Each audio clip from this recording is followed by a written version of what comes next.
Hey, magic makers. I hope you're having a fabulous day. Today, we're finishing up, not finishing, we're in the middle of a three-part series. And today is day two or part two of the series. Basically, a few years ago, I created a program called Cracking the Belly Fat Code. And in that belly fat code, there are three different phases of the belly fat code that I take participants through.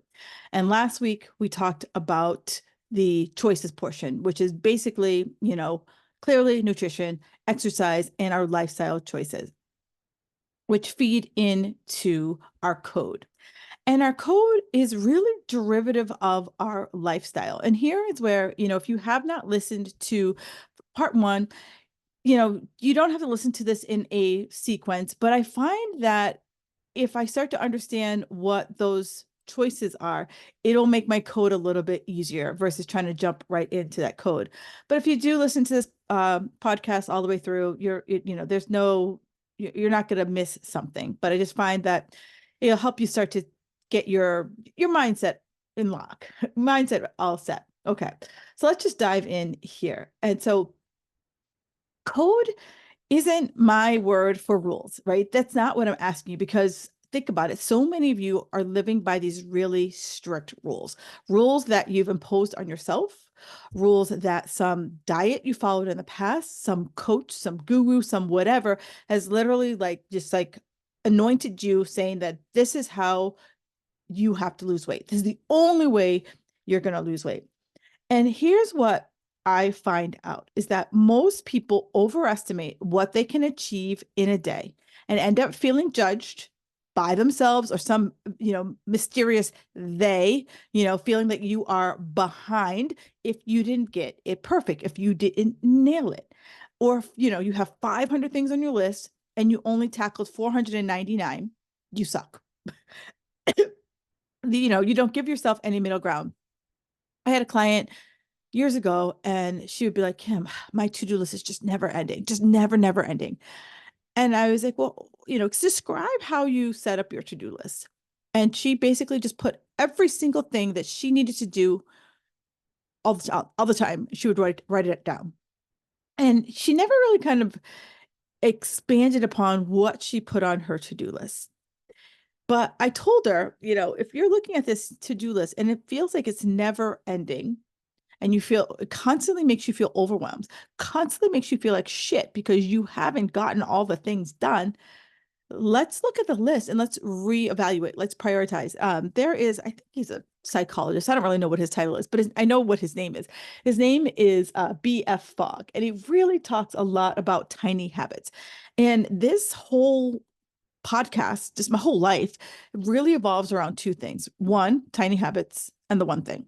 Right. And so I've done a podcast on the one thing. And I think it's time to revisit that. Yeah. I think it's time to revisit that one thing podcast and really expand on it because these two principles, game changers for me, game changers, because I was the person who had to do 500 things. And if I didn't do 500 things with a cape on and the wind flying through my hair, I sucked by, again, the invisible jury of myself. My inner critic was a freaking gangster. So one of the things I gave her to do was take that to-do list, take a look at it, right? And this comes from BF Fogg. What are the 1 to 3 things that I know I can get done today, right? And I think I've shared this example in the past. I'm not going to be able to paint my house in a day, even if I was the most skilled house painter. So why would I put it on my list and feel like shit at the end of the day because I didn't paint my entire house? But what if I said, I am going to paint one side of my house today? That gives me wiggle room. That gives me an out. Maybe the next day I'm going to paint another side. Maybe I'm going to just paint the window frames. Maybe I'm just going to scrape, you know, half the house. But give myself these small little steps because then I'm going to feel like, hey, look at me go. Right? How many of you have ever cleaned out a closet? And I don't know about you, but when I start to clean out a closet, you take everything out and everything just looks like a freaking disaster. And then you tell yourself, especially if you have a closet that has just been filled with 20 years of crap, that you're going to just clean out your closet the entire day, but you start at 10 o'clock at night. Girlfriend, you ain't going to clean out your closet, right? So what if you just said, I am just going to take everything out of my closet today. Then tomorrow, I'm going to go through the shoes, right? Or maybe you broke it out like today, I'm just going to go through the shoes. And then tomorrow, I'm going to go through the pants. And the next day, I'm just going to go through the sweaters or however you want to break it out. So we made these little small steps so that I feel accomplished because the more I feel excited, the more I feel accomplished, guess what? The more I'm going to want to keep going. The more I feel like shit, I'm going to give up, right? And just be like, I'll just have a pile of clothes in the middle of my closet for the rest of my natural born life. So the thing I'm trying to stress apart here is that there has to be a mindset shift. And, I've done another podcast on mindset shifts and I'll attach it here in the show notes. But there has to be a mindset shift. And the biggest thing with that mindset shift is you have to say to yourself, it's not about working harder. It is about working differently, right? How do I do things differently? Because let's just hear me out. Seriously, if going harder worked, why hasn't it lasted? And I shared this thing my original mentor said to me, and it's been almost 20 years, and literally I hear her voice in my head every single time I tell myself I want to double down, and I hear it and I repeat it, and I repeat it to you, I repeat it to clients because it makes so much sense, especially when you're trying to pull yourself out of that like cesspool of like, I got to double down. If going hard is going to be what's going to give me back my willpower. No, well, going hard is the first place to burnout. It's like the fast track to burnout. So what I want to stress to you is that um, I could go hard, I could go fast, but I can't go hard and fast for long. And the best way I look at it is, I want you to think about a sprinter, right? A sprinter will run the, 100, 200, and so forth distance. And after that, they are cooked, right? It takes them a while to like reset, recover before they move on to their next event, even if they have a next event. Where I want you to think about the marathoner, right? So these are elite runners. And I have a good friend who he's been a marathon coach here in Boston for a million years. And so I asked him, I said, hey, I'm like, you see those elite runners, right? By the time I live in Boston, if you don't know that. And I used to work at the Prudential Center, and the Prudential Center is in the last mile of the Boston Marathon. And, you would go out and you would see the elite runners go past, and they're literally sprinting. At this point, have run 25 miles and they're sprinting. After 25 miles, I would be hailing a cab. I wouldn't be sprinting. And I said, I'm like, hey, explain how like these elite runners do it. And basically he was like, yeah, they all start at the start, at the, start line, and they're running, 6-ish minute miles, right? So again, you and I are like, hey, damn, that's fast, right? And then somewhere at what is Heartbreak Hill, which is like 20-ish miles in, they start to feel the kick. And, someone looks around and someone starts it. So basically, for about 6 miles, they are sprinting and adding speed as they make their way to the finish line.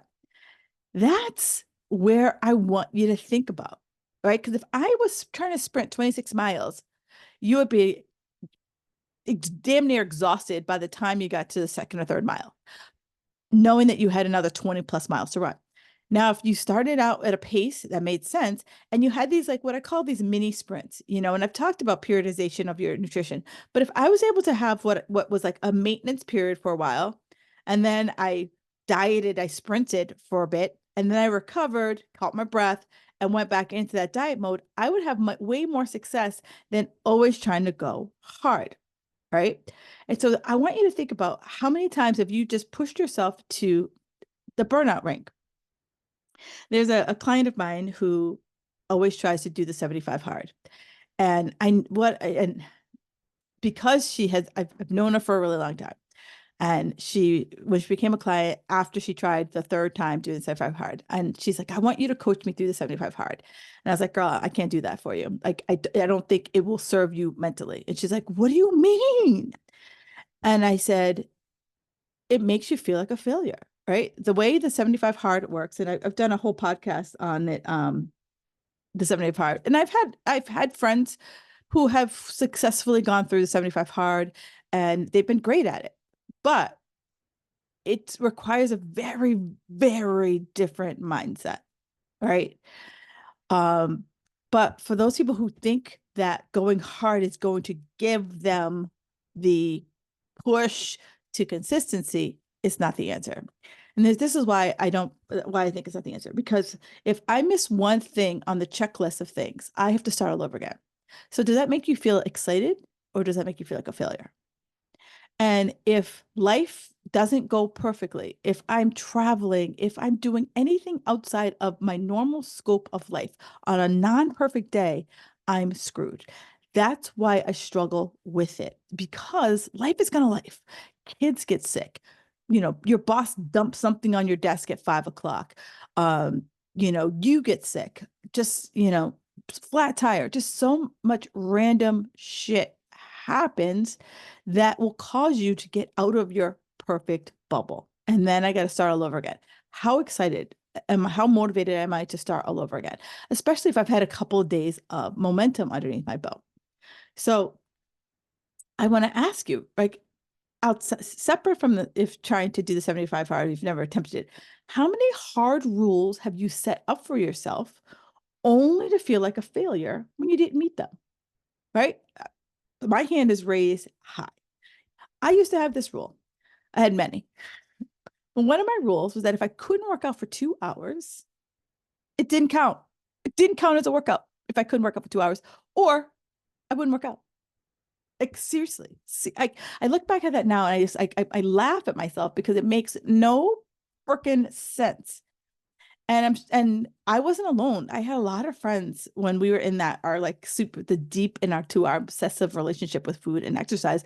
We did a lot of that. Like if I couldn't eat perfectly, I was either on the wagon or off the wagon, right? There was no middle ground. I never knew how to navigate the middle. And one of the biggest takeaways from the Belly Fat Code is I teach you how to navigate the middle so that you can go to a social event and not feel like I'm going to lose my shit. You can go on vacation and not feel like I'm going to lose my shit. You don't ever have that feeling of like, I'm going to lose my shit because you know what to do. Right. And that was one of the first things I had to learn how to do was like, how do I navigate the middle so that I wasn't like holding myself up to this like perfect scale? Like if it wasn't, didn't hit all the boxes of what I deemed perfect, it didn't count. And so I had to give myself a lot of benefit of the doubt.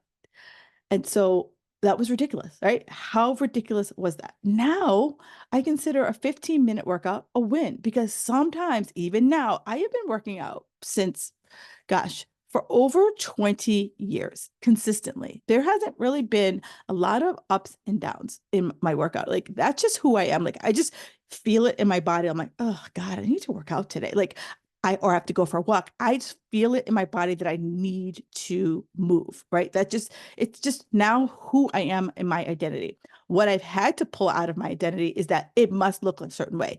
That if I am not sweating, if I am not sore the next day, if I am not feeling like a wet, limp noodle, it wasn't a workout. I just know that I need to move my body a lot. I need to get in my steps. I know that I need to just, even if it's a foam roll, even true story. Saturday, I was set to work out and I just wasn't feeling it. I just was like, there was just like nothing appealed to me. And I ended up doing some foam rolling and some mobility work. 5 years ago, I would have probably like been beating myself up like all day long. I would have been like, oh God, Kim, you suck. Like, why couldn't you just do anything? Like, you couldn't even get a workout in, blah, blah, blah, blah. And I just did a mobility workout and a walk. And I was like, you know what? That's exactly what my body needed. Right. And so many times, one of the big things I challenge my clients to do is to listen to their body. Just recently I had a client who like has all the bells and whistles for like apps, right? Wearing the Fitbit and then or the Apple Watch and have an app to tell you like, what your resilience level is. Are you recovered? Blah, blah, blah. And she's like, yeah, I have all of that. And it's really helpful. And I'm like, oh, great. I'm glad it helps you. And then she's like, well, today I just was so exhausted and I promised a friend I'd go to the gym with them. So I just went and I pushed through. And it was just the hardest workout I've ever done. And I was like, girlfriend, you have to listen to your body. And even your apps were telling you, girl, sit your ass down. But you push through. And one of the biggest things that I challenge my clients to do is like your body knows.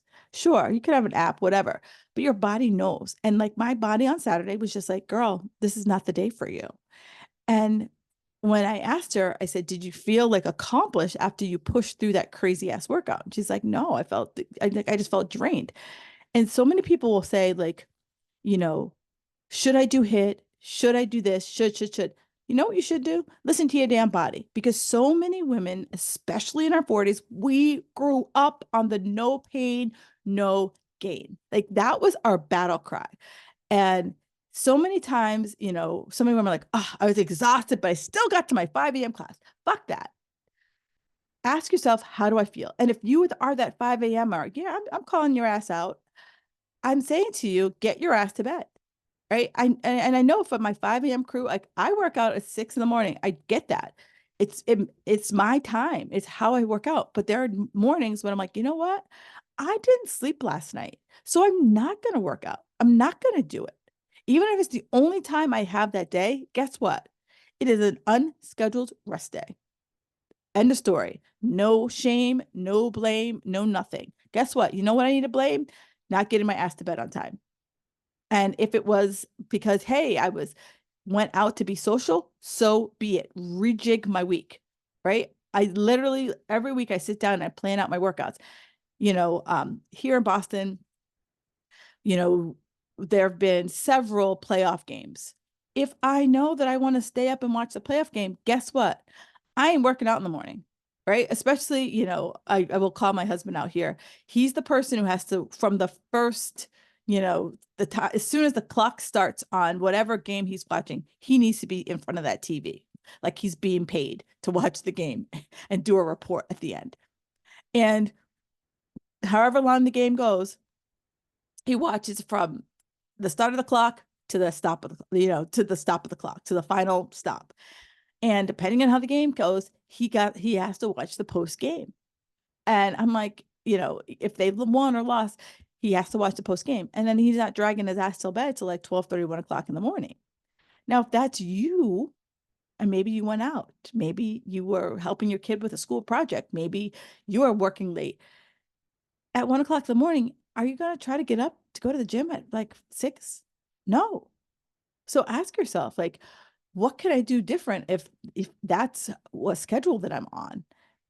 Can I shift how I work out, or can I shift my nighttime activity so that I can get 7 hours of sleep in a night, so that I truly feel like my body is recharged, my body is energized to go. Now, when I made these changes, this was a game changer for me because this helped me to create what I call my non-negotiables. It's 1 to 3 simple, maybe a little bit challenging things that you could do no matter what. Like it doesn't have to be the perfect day. And that's where so many people fall apart, is that they want it on the perfect day. And let's just be honest, like, sure, many of us have a lot of perfect days, and a lot of us have a lot of like shit days.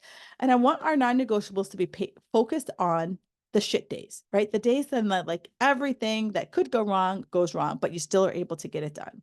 And so for years, my life was ruled by my crazy food and workout rules. And my vacations revolved around, was there a gym? Could I easily Uber to the gym? Could I walk to the gym? What were my food options? Could I have a fridge in my room? Could I go grocery shopping? I packed protein powder. Like, I had a separate like food bag for everything. I would Google the shit out of restaurants in the area to know what I was going to have, right? To feel safe. And this is when my non-negotiables started to come up. I was going on a big vacation. I was away for 30 days and I just did not want to be that girl, right? I didn't want to be that girl. I didn't want to ruin the vacation for my husband. He dealt with a lot of my crazy ass. And I was just like, how can I feel less crazy, but not feel like I'm just saying fuck it for 30 days? And so this is where the non-negotiable started. And so I said, what, like, wherever I'm going, could I have a big ass salad with protein every day? Yes. Could I move my body at least 30 minutes a day? Yes. But if you notice, I said move my body. I didn't say workout. I said move my body. And could I get 7 hours of sleep? Great. And that's how it started. And I did that for several years before I shifted. And these simple things changed my life.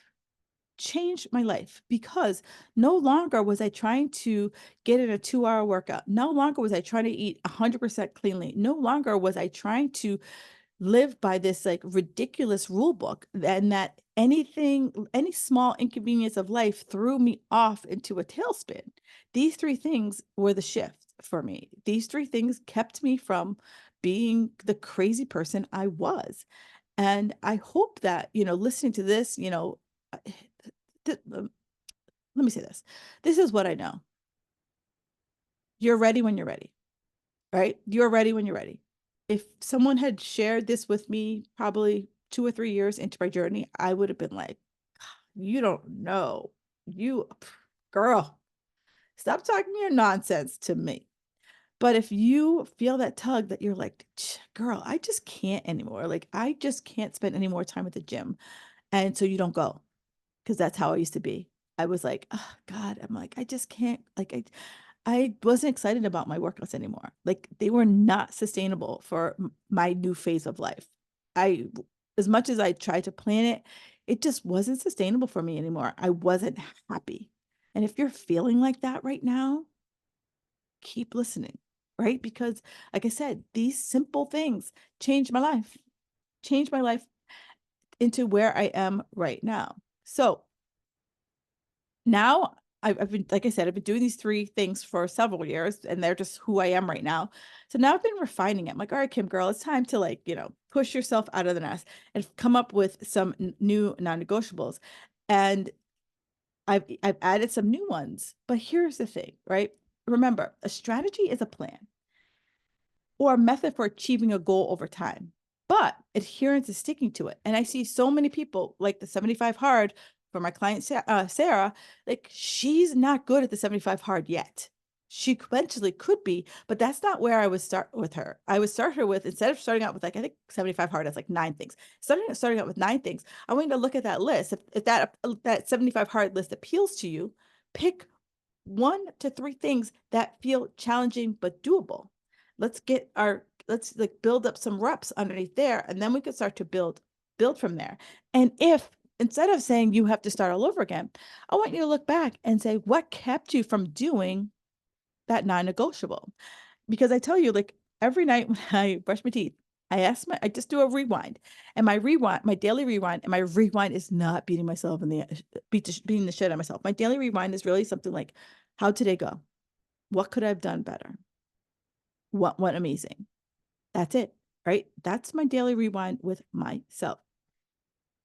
So I want you to think about, sure, I can give everyone a million strategies all at once, right? And one of the biggest challenges for new clients is that I drip information out to you. And because I've learned over the 20 years that I've been coaching that when I give you the whole playbook, you skim through and you're like, I need to do all 20 steps. And I'm like, no, I need to just do step one. And so now I only give you step one, master step one, and then we give you step two, right? I'm a coach that's going to go slower than you want, because I want you to fucking nail it, not just learn it and be like, yeah, that sounds good, and not practice it. Like, if I am not practicing it and putting it into my life and saying, I like this. Maybe I can refine it to be a little bit like this. Maybe I can refine it to be a little bit like that. Maybe I could scale it back a little bit like this. Great. Awesome. You're now putting it into practice into your life, because so many of us take a strategy and we're like, it must look exactly like this. And if my life doesn't look like that, my life doesn't work like that, it's going to be really hard for me to adhere to said strategy. So that is why I'm like, I'm slower, because I'm like, I want you to figure out how this strategy is going to fit into your life. Or maybe it doesn't. Maybe you're like, yeah, my life doesn't work like that. I have shift workers. And so some of the things we do are very different than the people who are not shift workers because shift work is a whole different beast than my people who have a traditional, 9 to 5 type of job. And so as you go through here, we're thinking about, sure, the strategy is a plan, right? But how can I stick to it? That's adherence. And my focus is how do I get you to adhere long past the 12 weeks past the belly fat code, long past the 20 weeks if you're working with me one on one. And if your strategy doesn't fit your life, what's the point? Right? Why even try the strategy if you know that you're not going to adhere to it? Like 75 hard. If I know I'm not going, if I know that over the next 75 days, I have 3 trips coming up and it's going to be really hard for me to do all those things. Why try to like bend my life around it versus saying, this is what my life looks like. What strategy can I apply to my life so that I could have adherence? Because when I have adherence, I feel good. And the more I feel good, the more I want to do it. And the more I do it, the more I'm going to get consistency. And that's what we're going to talk about in our next podcasts. It's all about consistency. So before we move on, I want you to take an action, right? You can learn all the shit, but how do you apply? Application, application, application. So I want you to come up with your own non-negotiables and do me a favor, screenshot this episode and tell me what your non-negotiables are. You can share it off to social media and tag me, K Jefferson Coach on Instagram or Kim Barnes Jefferson on Facebook. And let's hold each other accountable so that we can make these small changes and finally get some big results. Remember, it is not about going harder. It is about how do we do things differently. All right, magic makers, stay tuned. Part 3, our final part, is coming next week. And if you have not listened to the first part on choices, go back now. I'm going to link the first one in the show notes as we speak. All right, magic makers, enjoy the rest of your day, and I will talk to you next.